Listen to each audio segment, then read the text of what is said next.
Hello students, welcome to our channel Sky Coaching Easy Home Tuition। आज बात करते हैं फ्यूचर इंडेफिनिट की। Future indefinite tense. पहचान क्या है इसमें? पहचान में इसकी, जिसको हम हिंदी मीडियम में पहचान बोलते हैं, इंग्लिश मीडियम में वो हमें सेंस या मीनिंग निकालना होता है, समझना होता है। जब इसका मीनिंग निकालेंगे तो किस प्रकार का मीनिंग निकलेगा, इंग्लिश के सेंटेंसेस का जो मीनिंग निकलता है या हिंदी में जो सेंटेंस आते हैं किस तरह से आते हैं। जैसे हम जाएंगे या जाएगा, खाएंगे, पिएंगे, घूमेंगे, फिरेंगे, है ना, या खेलेगा, कूदेगा, इस टाइप की वर्ड आपको लास्ट में मिलेंगे जो मेन वर्ब में ही गा, गे, गी लगा मिलेगा, या तो गा या गे या गी ये लगा मिलेगा। और ये जब हम इंग्लिश का मीनिंग निकालेंगे तो इसी तरह के पीछे वर्ड बोलेंगे। रूल्स क्या हैं इसके अंदर? जो मेन वर्ब, हेल्पिंग वर्ब है, इसमें जोड़ा चलता है आई का और वी का। आई वी के साथ में तो यूज होता है शेल, और आई वी को छोड़ के बाकी कौन, he, she, it, you, they, this, that, this, those, कुछ भी आ जाए, दिस, दैट, दीज, दोज, किसी का नाम, कोरिलेशन, ठीक है, कोई रिलेशन, कुछ भी सब्जेक्ट आ जाए अदर देन आई और वी के, तो इनका कॉम्बिनेशन चलता है कि आई और वी है तो शैल लगेगा, और बाकी कुछ भी, इन सब का नाम हम शॉर्ट में अगर ले तो बाकी लिख देते हैं। बाकी ये सब बाकी में आते हैं। जब भी मैं बाकी की बात करूंगा फ्यूचर में तो आप लोग याद रखना, आई और वी को छोड़ के जब मैं बाकी बोलता हूँ तो इनमें से कुछ भी हो सकता है, किसी का नाम, कोई relation, he, she, it, you, they, this, that, this, those, ठीक है, इस तरह का कोई भी सब्जेक्ट हो सकता है। एक नाम, दो नाम, 10 नाम, कुछ भी हो सकते हैं। किसी पर टाइप का relation, mother, father, brother, sister, है ना, सब हो सकते हैं। आई वी के साथ में शैल लगता है और बाकी के साथ में विल का प्रयोग होता है ना। ये हेल्पिंग वर्ब की बात कर रहे हैं, और वर्ब की लगती है फर्स्ट फॉर्म, ठीक है भाई। लेकिन अगर सेंटेंस के अंदर अवश्य आ जाए, अवश्य, जरूर कहते हैं इसे, धमकी देता नजर आए सेंटेंस में कोई, इनके बहुत जरूरी, बिल्कुल निश्चित रूप से कोई बात हो रही है, तो हम ये विल और शैल का खेल बदल देते हैं।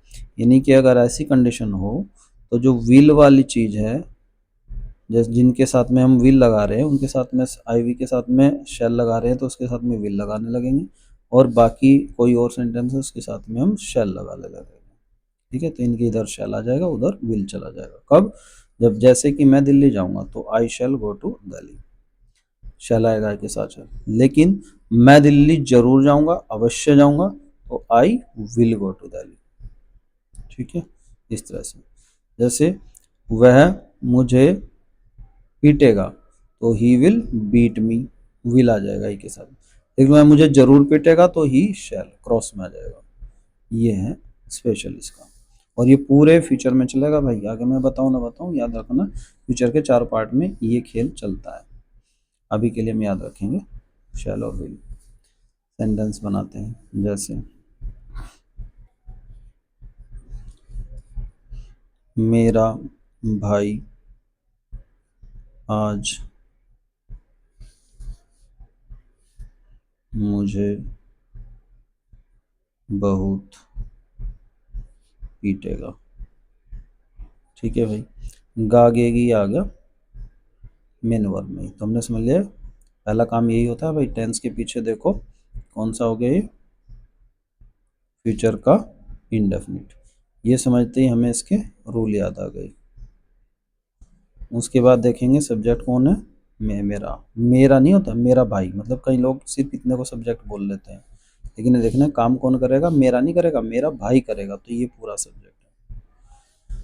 आज टाइम हो गया। मेन वर्ब पीटेगा, कितना पीटेगा, बहुत पीटेगा, तो एडवर्ब। एडवर्ब वही होते हैं जो वर्ब की विशेषता बताते हैं, तो ये बहुत विशेषता बता रहा है। अब किससे पिटा जाएगा, मुझे पिटा जाएगा, तो ऑब्जेक्ट क्या हो गया, मैं, मेरे ऊपर काम होगा। ठीक है, ये सब चीज़ें छांट ली हमने। उसके बाद इनको रूल हमारा वही है, subject plus helping verb plus main verb plus object plus adverb, और टाइम का हो तो सबसे लास्ट में।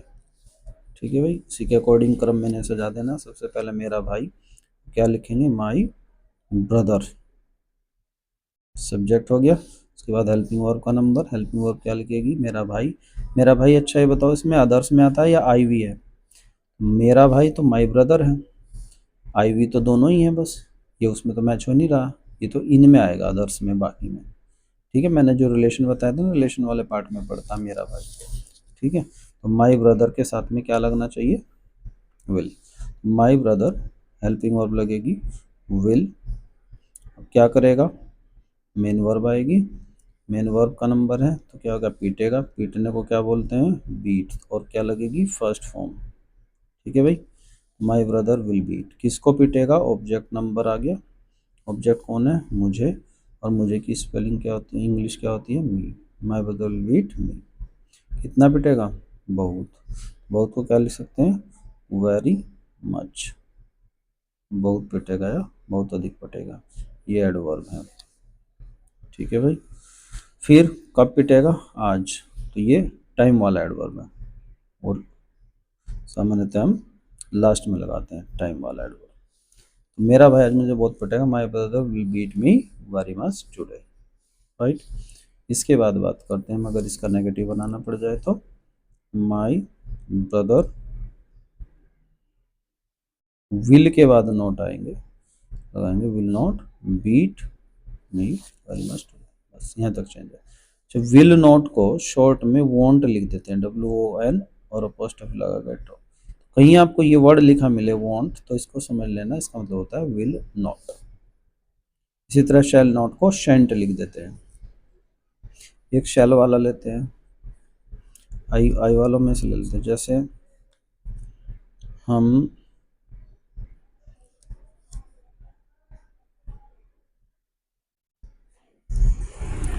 कल, हम कल क्या करेंगे कल, बताओ, हम कल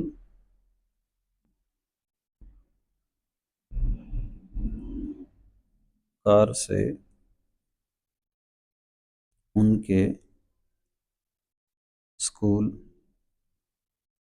जाएंगे, ऐसा आगे। ठीक है भाई, फिर वे देखेंगे जाएंगे, गागेगी लग रहा है मेन वर्ब में, तो ये क्या हो गया, फ्यूचर का इंडेफिनिट। फ्यूचर का इंडेफिनिट का रूल याद आ गया हमें, कौन जाएंगे, हम जाएंगे, ये सब्जेक्ट हो गया, कब जाएंगे, कल, ये टाइम हो गया, कहाँ जाएंगे, ये मेन वर्ब हो गया, जाना है ना, और कहाँ जाएंगे, स्कूल जाएंगे, किसके, उनके, तो ये उनके स्कूल पूरा ऑब्जेक्ट हो गया, कैसे जाएंगे, कार से जाएंगे, तो ये हमारा एडवर्ब हो गया। सब छांट लिए, रूल के अकॉर्डिंग सजा दो, रूल यही वाला। ठीक है, subject helping verb main verb adverb, ये इसलिए मैं बार बार लिखवा रहा हूँ हर वीडियो में, क्योंकि यही एकमात्र फॉर्मूला है, एक स्ट्रक्चर है जिससे हम पूरी इंग्लिश सिखाएंगे, हर रूल इसी से सिखाएंगे, हर सेंटेंस इसी से बनाएंगे। CBSE बोर्ड हो, यूपी बोर्ड हो, सब कुछ इसी से पूरी इंग्लिश आने वाली है। लिख देते हैं सब्जेक्ट, तो वी, हेल्पिंग वर्ब का नंबर आया, जब तक आपको सही से नहीं आती है तब तक ही लिखना है नीचे, जब आपको सही से समझ में आने लगी ये लिख देना, छोड़ देना है आपको। ठीक है, कभी हमेशा ही लिखते रहो, ये मैं आपको समझाने के लिए लिख देता हूँ कि गलती ना हो। तो वी, जब तक हम एक्सपर्ट ना तब तक करेंगे हम ये। वी के साथ में क्या लगेगा, आई वी का जोड़ा, आई वी के साथ में शैल लगता है, तो हम क्या लिख देंगे, वी शैल। ठीक है भाई, वी शैल आ जाएगा। अब मेन वर्ब में आएगा जाना, और जाने की फर्स्ट फॉर्म होती है गो। फिर ऑब्जेक्ट आ जाएगा, कहाँ जाएंगे, उनके स्कूल, तो उनके के लिए क्या लिखेंगे, देयर स्कूल। अब यहाँ पे ध्यान देना, वी के साथ में अपने की इंग्लिश अवर होती है, कभी वी के साथ में उनके के लिए भी तुम अपने लगा दो, अवर लगा दो, तो वी हमें, और जाएंगे उनके स्कूल, तो दी उनका का मतलब देयर। ठीक है, ये पूरी टेबल मैंने आपको समझा रखी है, एक वीडियो में पीछे बताई थी, अगर नहीं पता हो तो दोबारा से देख लेना, ये वाली टेबल है। ठीक है भाई, में हम जाएंगे लेकिन जाएंगे उनके घर, तो उनका का मतलब देयर, उनका उनकी उनकी ऐसे। तो वी शैल गो टू, हाँ जब कहीं जाते हैं तो टू लगाते हैं भाई प्रिपोजिशन जाने के लिए, जब कहीं से आते हैं तो फ्रॉम ये नहीं बोलना। तो we shall go to their home their school, कैसे, कार से, तो क्या लिख देंगे बाई कार, ठीक है। और कब जाएंगे, टाइम वाला एडवर्ब है।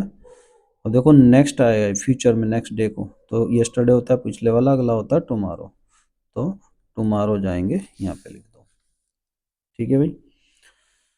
अब क्या बात करते हैं हम, मान लो हमें नेगेटिव बनाना है इसका, तो वी शैल के बाद नोट आ जाएगा, शैल नॉट गो, बाकी सेंटेंस सेम रहेगा टू से आगे का। अब शैल नॉट को भी शॉर्ट में लिख देते हैं कई जगह शेंट, ऐसे करके समझ लेना शैल नॉट है। इसमें भी क्या वाला सेंटेंस बनाएंगे, तो शैल आगे आ जाएगा, तो शैल वी गो, अच्छा चलो ये तो समझ ही लेना है ना, शैल आगे आ जाएगा। अब वो बनाते हैं अवश्य वाला एक सेंटेंस है ना, वो भूल गए हम, जैसे